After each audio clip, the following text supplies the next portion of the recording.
Ayan po mga kabida, sa magandang oras po sa lahat at welcome po sa aking channel. Aba, eto, magandang reactionan po mga kabida, no? Ito hong pag-amin po ngayon, ano po, ni Congressman Joel Chua, no, mga kabida, ng Maynila, na pati pala sa pagtulog daw, ano, naiisip pa rin daw niya, ano, itong posibilidad, mga kabida, na baka balikan daw siya, ano po, ni Vice President Sara Duterte.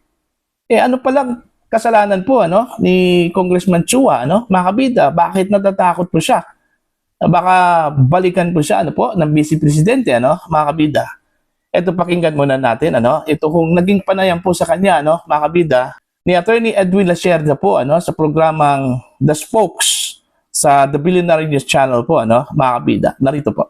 How do you view the declaration of the Vice President to run as nagdeklara na siya? Hindi ba ang tingin namin sa labas, parang nagwa-warning ito sa mga kongresista, pag ako impeach nyo, pag ako naging presidente, lagot kayo. Possible. And you're not afraid. To be Kasi, honest, by the way, babalikan ko lang, ikaw yung tinarget ni VP Sara nung huling eleksyon. Mahal na mahal ka ni VP Sara. Ikaw ang naging apple of her eyes. yeah, bumaba siya dun sa district ko. Bumaba ng Quiapo. Sa Quiapo mismo. Personally. Personally. Kung sakaling manalo si Vice President Duterte as presidente at ikaw yung kanyang apple of her eyes, aren't you worried of a political and personal backlash on you from you? Well, in what way? Matatalo?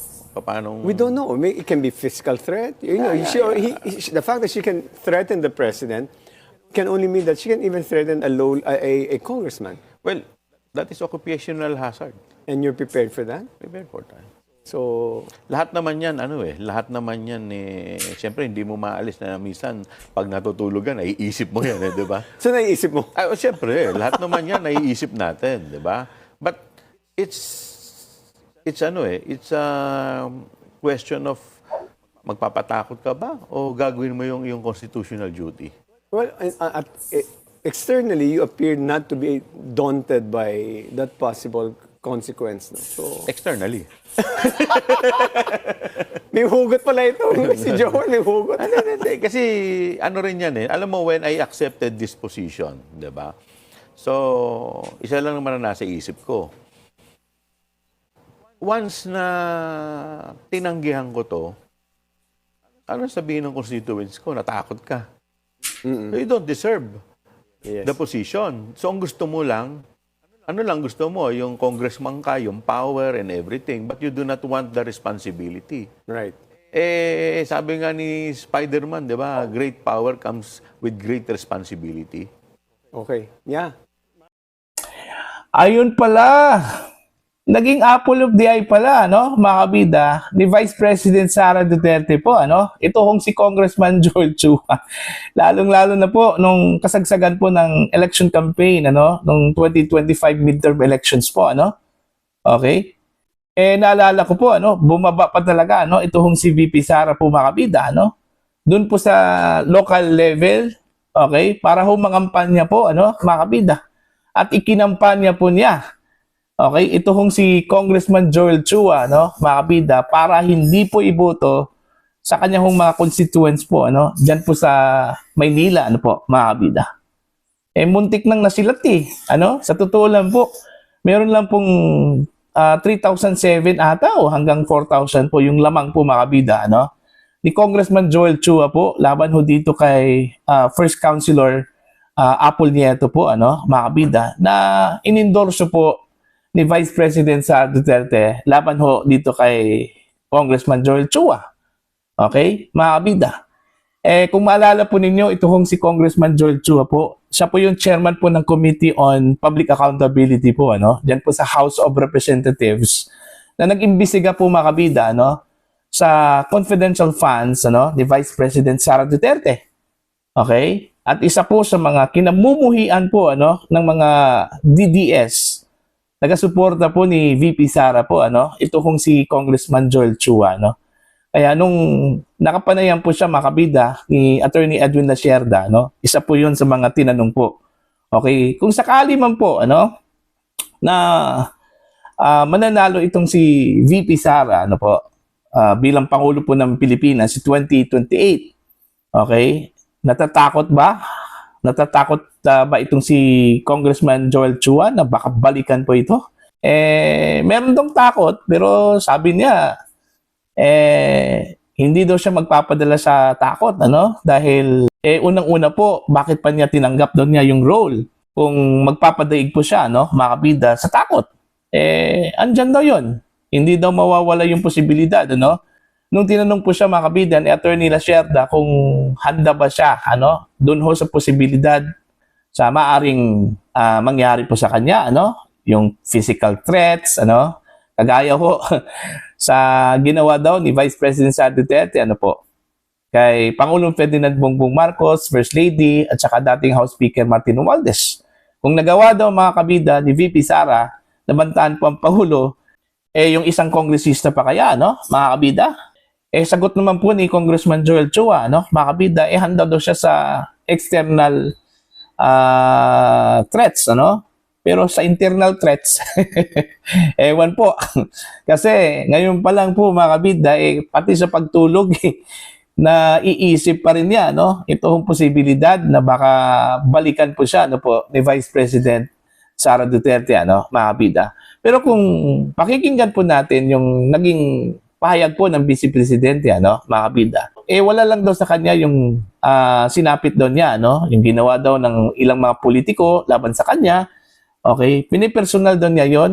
Okay? Mga kabida, yung persecution po, ano, na ginawa po ng ilang mga politiko po laban sa kanya, no, mga kabida, ang hindi lang doon niya kayang palagpasin, ano, yung mga karumal-dumal po na ginawa ng mga politiko, ano, sa ating bayan, lalong-lalo na po sa bayan ng Pilipino. Tinukoy po ng Vice Presidente po, ano, mga kabida, yung corruption, ano, yung pang-aabuso po sa kapangyarihan, ano, mga kabida.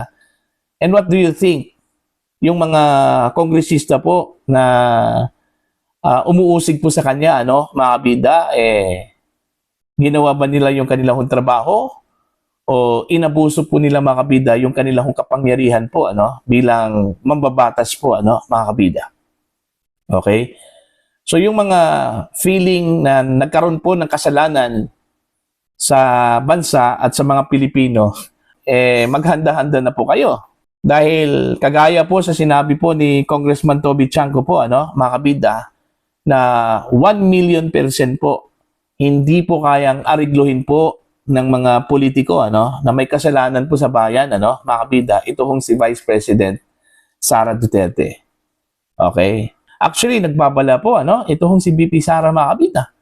Na pananagutin po niya ito hong mga politiko po, ano, na nilustay po ang pera po, mga kabida, no? Yung mga maleta congressmen. Okay? Yung mga nakatanggap po ng maleta mula kay Zaldico, no? Mga kabida. Although, hindi po si Zaldico po yung personal na nagbigay po kasi inutos lang po niya po, mga kabida, no? Doon po sa kanya mga tauhan. Pero pareho pa rin yun, ano? Yung mga tumanggap ng mali-malitang pera, mga kabida, yun yung dapat kabahan po ngayon. Okay? Lalong-lalo na po sa panahon po, mga kabida, na Pangulo na po ito hong si Vice President Sara Duterte. So, yun po, ano, mga kabida, halata po sa kanya, kay Congressman Joel, ano, na nag-alala po. Pero gaya ng sinabi po niya, no, mga kabida, hindi daw siya magpapadaig po sa takot dahil meron po siyang sinumpaang tungkulin daw, ano, mga kabida, yung kanyang constitutional duty, ano, na gawin po niya yung kanyang trabaho, ano po. Pero depende na po yan, ano, mga kabida, sa perception po ni Vice President Sara Duterte kung ang ginawa po ni Joel Chua po, mga kabida, trabaho lang po yon o may halong personal, ano, mga kabida, ano, laban sa kanya. Kasi ang tingin po ni Congressman Joel Chua, no, yung pagbaba po, ano, mga kabida, ni Vice President Sara Duterte, dun po sa Maynila, nung campaign period, ay pinipersonal daw siya, ano po, okay, ng Vice Presidente, ano, mga kabida. So, expect talaga na kung mananalo po, ito hong si VP Sara, no, pepersonalin po siya, ano po, mga kabida. Although, sinabi na po yan ng Vice Presidente na wala po sa kanya yon, pero, guys, tao lang po ang Vice Presidente, ano. marunong masaktan, okay? Marunong magkimkim ng galit, ano? Mga kabida. So, face the consequence talaga, ano? Kung ano yung ginawa po nila, mga kabida, na nakakasakit po sa damdamin po ng Vice Presidente, face the consequence. Ganun talaga yung buhay, ano? Mga kabida. At hindi lang po si Congressman Joel Chua, ano? Mga kabida, ang dapat mangamba, ang dapat mag-alala, ano? Marami pa po. Maraming mga politiko, hindi lang po mga kongresista po, ano? Kahit na po yung mga miyembro po ng gabinete po, ano? Mga kabida, ni Pangulong Ferdinand Bongbong Marcos. At maging ito kung si Pangulong Ferdinand Bongbong Marcos, ano? Pero I doubt kung hindi po nila naiisip yan. Naiisip talaga yan nila, ano? Mga kabida. At siguro ngayon, naghahanda na po yan. May mga ginagawang paghahanda po yan, ano? Mga kabida. Sa maaring mangyari po, ano? Kasi kung hindi lang talaga masisilat dito si Sara Duterte, ano, sa impeachment laban po sa kanya, okay? 100% po ako mga kabida, ano? Mananalong pangulo yan. Magiging pangulo yan, ano, ng Pilipinas. At sa katunayan po, ano, yun yung dapat alalahanin po ng mga kalaban po ni VP Sara, mga kabida, ano? May track record na yan si VP Sara. Okay? Naalala po ninyo yung kanyang ginawa sa isang sheriff doon po sa Davao, ano, mga kabida?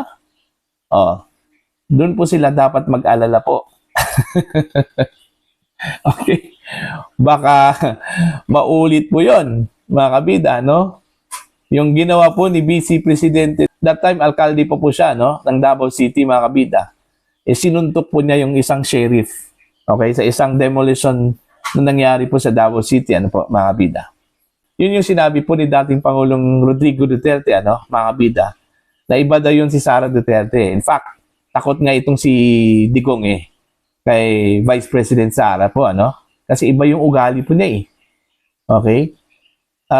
Iba yung prinsipyo po ng Vice Presidente, ano po, mga kabida. Magkaiba po sila ni Digong.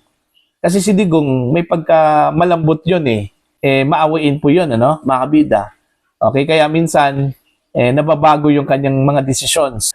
Unlike po kay VP Sara po, ano, mga kabida, kung ano yung sasabihin po niya, halimbawa, puti talaga, hindi po pwedeng maging itim yon. Okay? Kung ano yung decision po niya, na ito po ang dapat gawin, yun dapat ang gawin, ano, mga kabida. Hindi po pwede na magbago yon. Okay? Ganun po yon, mga kabida. Ganun magdesisyon po. Ito kung si Sara Duterte, ano, sa mga nakakakilala po sa kanya, ano po, mga kabida. Pero dun ho sa hindi po nakakakilala po sa kanya, patay kang bata ka. Dapat kilalanin mo muna, ano, bago po ninyong panggain, ano. Ito kung si Vice President Sara Duterte, ano po. Okay? So, aliw lang po ako dito sa inamin po ni Congressman Joel Chua, ano, mga kabida. Honest lang talaga.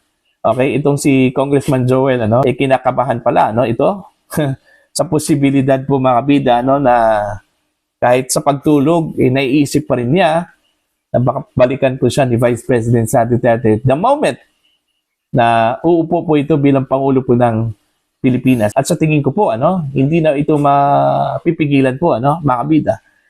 Inevitable na po yung pagiging Pangulo po ng Vice Presidente po, ano. Para po sa inyo, ano po ang inyong opinion at pananaw po dito? Ano? Please comment down. Sa mga hindi pa po subscriber po sa akin channel, please subscribe. Just click the subscribe button, click the notification bell, click all para updated po kayo mga kabida sa aking mga uploads. Maraming salamat po sa inyo lahat.